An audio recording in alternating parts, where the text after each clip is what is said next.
Sudah pernah saya jelaskan. Rasulullah SAW adalah guru kita. Sepakati dulu poin ini. Tidak ada guru bagi umat Islam siapapun yang syahadat kecuali Nabi Muhammad SAW. Ini disepakati dulu.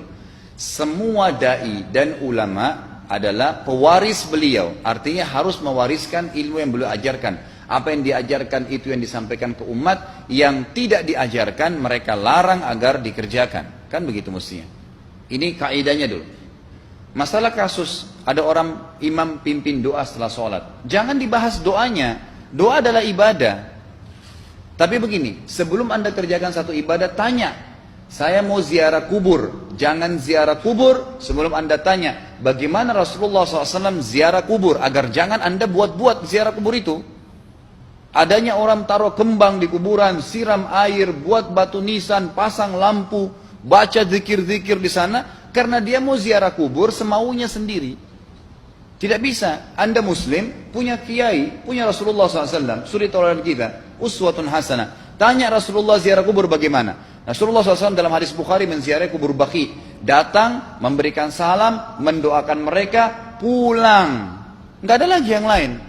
Nggak pernah Nabi SAW bawa kembang, siram kuburan karena sudah kering. Padahal Madinah panas 50 derajat, pecah-pecah tanahnya. Ada istilah di Indonesia kalau tanahnya pecah, kesian lagi diazab di bawah, kasih air, kasih kembang biar wangi, biar ditaruh kembang yang paling mahal. Kalau dia ahli maksiat tetap disiksa di bawah gitu kan. Jadi nggak bisa itu patokannya. Mau sholat, jangan pernah sholat dulu. Tanya Rasulullah sholat bagaimana, belajar 5 menit bisa. Oh rukunya begini, sujudnya begini, sama. Baru Allah terima. Tujuan Nabi SAW diutus untuk apa? Untuk dicontohi, diciplak hidupnya. Cara makannya, cara tidurnya, berpakaian, bahkan cara jalannya saja. Para sahabat contohnya, Nabi jalan begini. Bukankah ada hadis yang mengatakan sahabat berkata Rasulullah SAW kalau jalan seperti orang turun dari bukit. Mereka sampai membahasakan itu. Rasulullah pernah keluar kepada kami menyisir rambutnya dengan rapi ke arah sebelah kanan belakang. Ditunjukkan, gitu kan? Rasulullah SAW menyukai ini. Rasulullah SAW memakan dengan cara begini. Diajarkan kepada kita semua agar kita contohin. Yang jadi masalah bagi kita ini, kita selalu mau buat apa-apa yang tidak diperintahkan oleh Nabi SAW. Selalu alasannya baik. Sekarang kasus berdoa setelah sholat. Doa adalah ibadah, nggak ada masalah doa. Tapi kalau kita mau ikat antara sebuah ibadah dengan ibadah yang lain, tanya dulu. Rasulullah pernah ikat nggak? Pernah pertemukan nggak? Ziarah kubur dengan baca Quran. Ziarah kubur ibadah, baca Quran ibadah. Pernah nggak Nabi baca Quran di kuburan? Itu tanya. Nggak ada riwayat Nabi SAW pernah baca Al-Fatihah untuk orang mati atau baca di ayat Al-Quran. Datangkan dalilnya coba. Tidak ada satu hadis pun menjelaskan masalah itu. Lalu kenapa anda buat? Oh karena saya mau buat ibadah. Baik ibadah yang Nabi ajarin. Salam doain. Selesai. Jangan lebih daripada itu. Masa anda lebih pintar dari Nabi Muhammad SAW? Habis sholat. Memang paket yang Nabi tawarkan. Yang beliau selalu kerjakan adalah zikir. Setelah sholat. Dengan zikir sholat yang sudah masyhur. Istighfar. Kemudian baca Allahumma antas salam. Sampai membaca ayat kursi. Al-Ikhlas, Al-Falaq, An-Nas. Baca subhanallah. Alhamdulillah Allah Akbar 33 kali sampai terakhir dibaca digenapkan la ilaha illallah wahdahu la syarika. Selesai itu semua hadis Nabi SAW menjelaskan setelah sholat Rasulullah SAW langsung berdiri. Memang beliau tidak pernah berdoa habis sholat waktu itu. Memang begitu. Bukan doanya yang jadi masalah, bukan. Karena Rasulullah tidak kerjakan, jadi kita tidak kerjakan.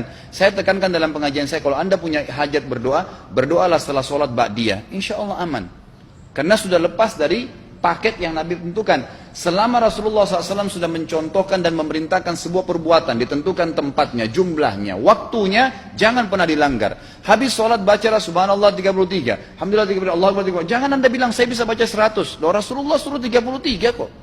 Ditentukan, jangan lebih pintar. Nanti setelah sholat, jangan ikutkan dengan paket rangkaian sholat ini. Di luar waktu sholat anda membaca 100 silahkan. Karena nggak ada penekanan di situ. Kalau ada penekanan waktu, tempat, dan jumlah, jangan dibantah. Anda pengikut Rasulullah atau bukan gitu kan? Harus jadi jelas. Yang membuat umat ini di Indonesia juga jadi masalah sekarang, karena mau buat sendiri. Semaunya sendiri. Kenapa akhi, kenapa Pak Kiai, kenapa Habib, kenapa Ustadz, kenapa buat ini? Bukankah Rasulullah tidak mencontohkan? Oh nggak apa-apa, ini kan baik. Loh, kalau semua orang berkata seperti Anda, apa yang tertinggal dari agama kita? Kira-kira apa lagi yang tertinggal? Nggak ada kemurnian agama, karena semua orang mau buat semaunya. Gitu kan? Semaunya sendiri. Pindah rumah, baca berzanji. Apa itu berarti sejarah Nabi? Kenapa baca berzanji saudaraku? Rasulullah waktu pindah rumah pernah baca-baca gitu enggak? Enggak pernah. Kenapa dibuat? Anda muslim bukan? Muslim, ya saya harus ikuti. Kalau tidak akan terus ini mengakar nih. Anda buat satu bid'ah sekarang, bid'ah itu lawannya sunnah. Anak Anda akan buat 10 bid'ah, cucunya akan buat 100 bid'ah, akan banyak bid'ah merakar di masyarakat, dan agama akan ditinggalkan. Kemurnian sunnah akan hilang, gitu kan? Ini bahaya.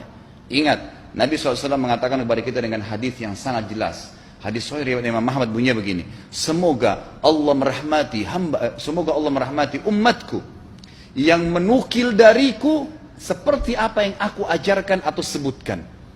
Sampai ulama hadis mengatakan Nabi ucapin habis sholat astagfirullah, maka sahabat tidak ada berani yang menambah azim.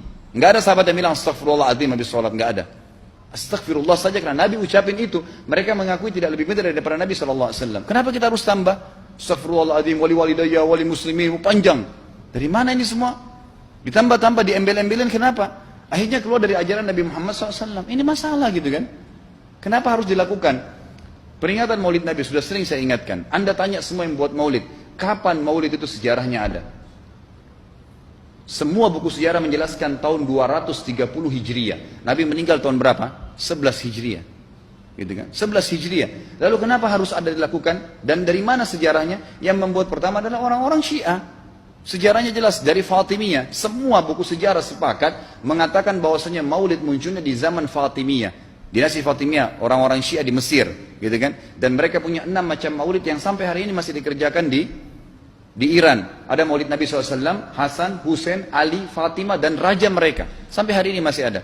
Kenapa orang-orang waktu baca maulid, baca salawat sambil berdiri pegang tangannya taruh di dada? Karena keyakinan orang Syiah, ruhnya Nabi SAW sedang lewat. Anda tahu nggak itu? Banyak orang kita buat tidak tahu. Yang penting bahasa Arab ikut saja, gitu kan?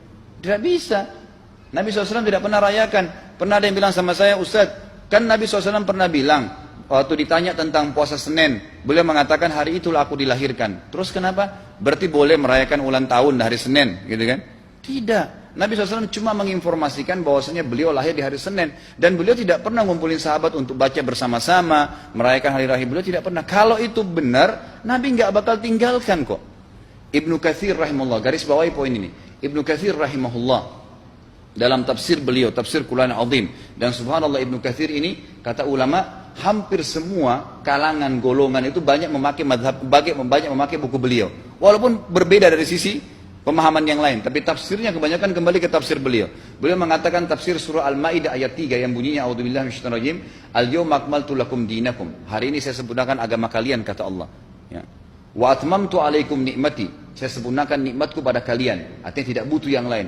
Wa raditu lakumul Islam madina. Saya ridha Islam sebagai agama kalian. Kata beliau, ayat ini turun menandakan dan memastikan bahwasanya Nabi Muhammad SAW tidak meninggal dunia kecuali sudah mengajarkan semuanya. Yang hitam, yang putih, yang gelap, yang terang, yang susah, yang muda, ya, semua dijelaskan. Siapa, kata beliau, yang menganggap masih ada sesuatu yang harus ditambahkan setelah Nabi SAW meninggal dan turun ayat ini, maka dia adalah ahli bid'ah. Dia orang yang membuat-buat agama. Nabi sudah ajarkan semua, selesai. Jangan ditambah, jangan dikurangin. Kita tidak lebih pintar dari Nabi SAW. Nabi nggak pernah rayakan hari lahirnya, jangan dirayain, selesai. Emang kenapa kalau kita nggak rayain? Kenapa? Tangan kita terputus? Enggak. Masih banyak ibadah yang disunnahkan gitu. Sama dengan kasus Isra dan Mi'raj. Kejadian besar dalam Islam. Tapi Anda boleh kembali kepada semua buku sirah. Saya tantang semua buku sirah Anda kembali. Insya Allah yang berpegang pada Al-Quran dan Sunnah, memang ada dasar wahyunya, maka semua akan menjelaskan. Nabi SAW setelah pulang dari Isra dan Mi'raj tidak pernah mengumpulkan sahabat-sahabat untuk merayakannya setiap tahun. Tidak pernah. Boleh dipelajari iya, setiap hari. Tapi ditentukan tanggalnya lalu dibuat acara. Tidak pernah Nabi SAW buat itu. Lalu kenapa Anda buat? Kalau Anda mau tetap buat, ya silahkan. Itu hak terserah Anda. Tapi saya ngajak kepada Anda kembali kepada kemurnian ajaran Nabi SAW. Kita tidak akan pernah kembali. Kata Syekh Utsaimin rahimahullah, umat Islam ini akan kembali kepada kejayaan mereka kalau mereka betul-betul kembali kepada ajaran Rasul mereka Muhammad SAW. Murnikan ajaran Nabi yang jalankan seperti yang beliau ajarkan, selesai, akan aman. Pasti akan kembali kejayaannya. Kita nggak bisa saling menghardik, saling menyalahkan yayasan ini, organisasi ini, kelompok ini, karena masing-masing mau beristidlal sendiri, mau menjalankan sendiri hukum-hukum agama ini, bukan mengikuti sunnah Nabi SAW. Jemaah haji kita, jemaah umrah, datang ke Mekah, tur dalam kota Mekah, naik ke gunung untuk lihat Gua Hira. Kenapa naik ke Gua Hira? Oh, Rasulullah pernah di sini. Baik, saya jelaskan. Nabi Muhammad SAW ke Gua Hira sebelum turunnya wahyu. Dan beliau terakhir sekali di Gua Hira pada saat menerima Iqra bismi rabbikal ladzi khalaq. Itu saja. Setelah kejadian itu, beliau turun dari Gua Hira. Dari waktu itu sampai meninggal, Nabi SAW tidak pernah ke Gua Hira lagi dan tidak pernah suruh sahabatnya ke Gua Hira. Kenapa anda ke Gua Hira? Sampai naik 3 jam ada yang jatuh mati. Karena jahil, tidak tahu pemahaman agamanya. Nggak bisa begitu. Cukup dikenang iya. Kecuali Nabi SAW suruh, datangilah Gua Hira. Ya silahkan. Gitu kan? Kalau enggak, kan begitu. Masalah Isra Mi'raj, saudaraku, kejadian besar. Ambil ibrahnya, yang penting ilmunya. Oh, salat 5 waktu, kejadiannya pernah gini. Ada kebesaran Allah, ambil pelajarannya iya. Yang Nabi tidak contohin, maka jangan dikerjakan. Hanya itu saja. Zikir bersama. Di sini ditanyakan juga zikir bersama. Nabi SAW disebutkan dalam hadis Bukhari, kalau berzikir habis sholat, beliau membaca zikir tertentu, sahabat baca zikir tertentu, sahabat baca zikir tertentu. Jadi Nabi SAW tidak pernah paksain. Enggak pernah Nabi misalnya baca ayat kursi, harus semua sahabatnya ikut ayat kursi, enggak.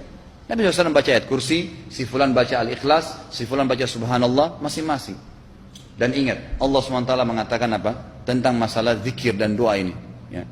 Dikatakan, ya, kita harus berdoa kepada Allah, ya, wadunal jahri minal qawli bil gudui wal asal wala takum minal ghafilin.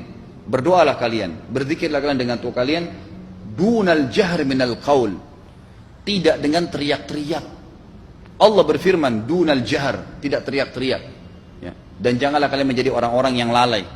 Makanya pernah ada sahabat, waktu Nabi SAW berkata begini, dalam hadis Bukhari juga, waktu pulang dari salah satu perjalanan, kalau kalian sedang menukik, kuda, unta lagi menukik, bertakbirlah, bilang Allahu Akbar. Kalau kalian sedang turun, menuruni sebuah lembah, bertasbihlah, bilang Subhanallah.